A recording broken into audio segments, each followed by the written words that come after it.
John Proctor enters and angrily orders that his wife's helper, Mary Warren, get back home to work.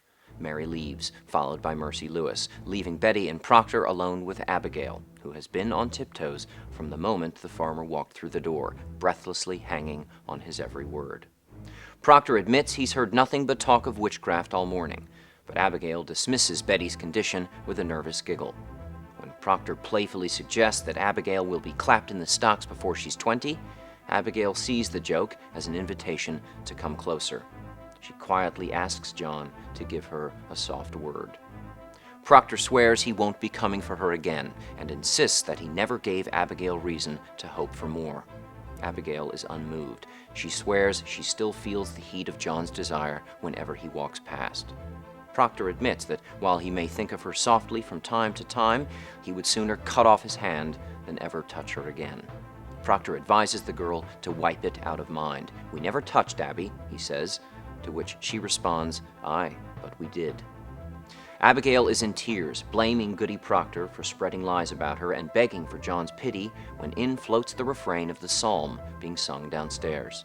Upon hearing the music, Betty claps her ears and wails loudly. Paris rushes in, followed by Thomas and Goody Putnam.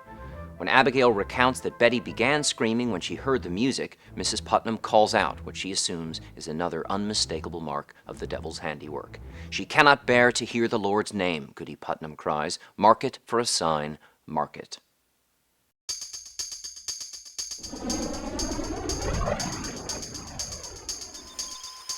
John Proctor enters and is soon alone with Abigail. Abigail has switched off the tirade to her friends and is swooning in Proctor's presence. There is little doubt in their flirty conversation and ease of manner that at one time Abigail expected more than just kindness from her former employer. Unlike Proctor, however, who seems to have put that episode in his past, Abigail is not over the affair and simply won't believe that John doesn't love her. Abigail reminds him how you clutched my back behind your house and sweated like a stallion whenever I come near.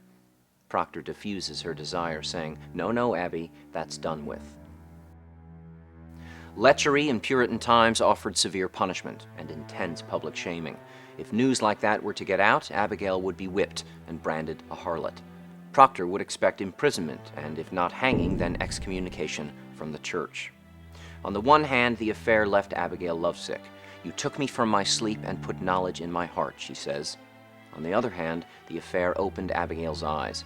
Her sexual awakening allowed her to suddenly see the hypocrisy of what she derisively calls all these Christian women and their covenanted men. In Proctor, we are reminded of a critical underlying theme, the imperfection of man. It is a very basic idea, but a central truth in the play, especially considering this was a community searching for perfection. John Proctor emerges as our protagonist. He is our hero, a sharp-tongued, straight-shooting, hard-working farmer, imbued with natural integrity, honor, and righteousness.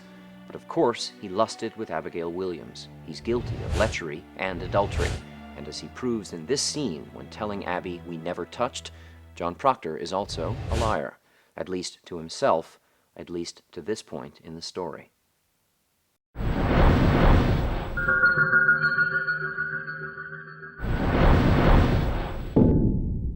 Question 1. What is John Proctor guilty of? Treason, inciting a riot, blasphemy, lechery, and adultery.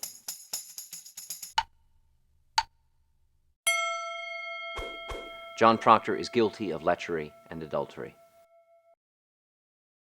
Question 2. When Proctor attempts to put their affair in the past, how does Abigail respond?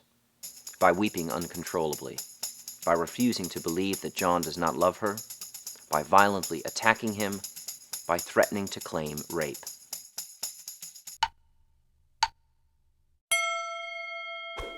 When Proctor attempts to put their affair in the past, Abigail responds by refusing to believe that John does not love her.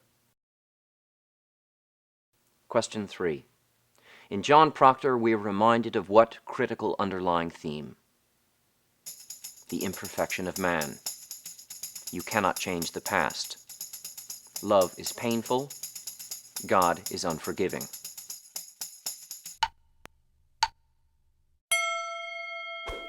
In Proctor, we are reminded of a critical underlying theme, the imperfection of man.